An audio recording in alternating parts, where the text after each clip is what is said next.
My name is Elizabeth Cheshire. I'm from Forest City, North Carolina. In 1972, I gave birth to a baby boy. Up to that point was hard. It was very emotional. I had bumps in the road, but through my doctors, I had doctors in Charlotte, and my psychologist, my family, and God, I was able to pick the right choice for him.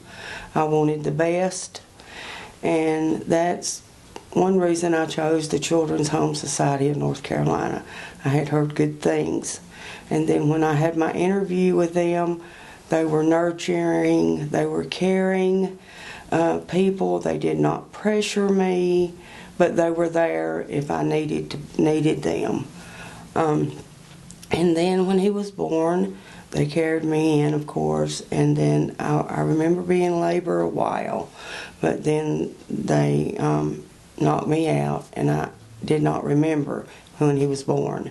But I knew it was the next day, and I knew it was a baby boy. My parents saw him. I knew if I did, I would not be able to leave that hospital. It was hard. I always had a hole in a void in my heart that I hoped and I prayed that in years to come that he would try to search me out.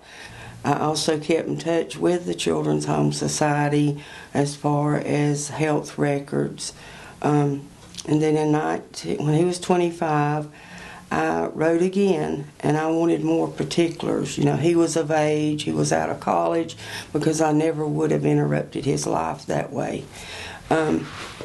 So anyway, they wrote me back, and they described him, and I knew from the description it had to be him. They just, were not. I always trusted them, but I still had doubt.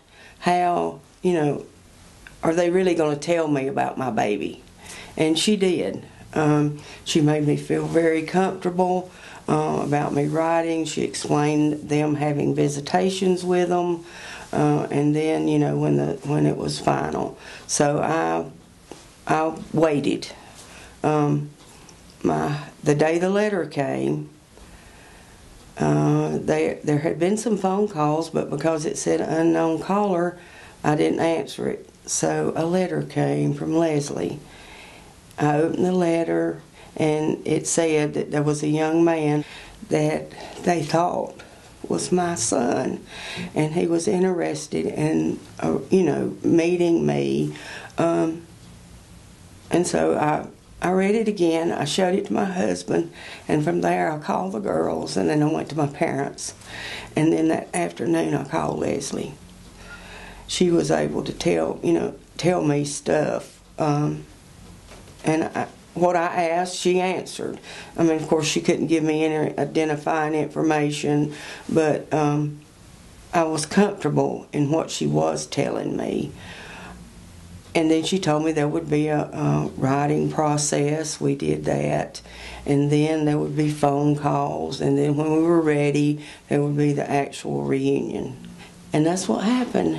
And that part of it, I appreciated, because it would have been hard if I had not had somebody to be the liaison between Lee and I.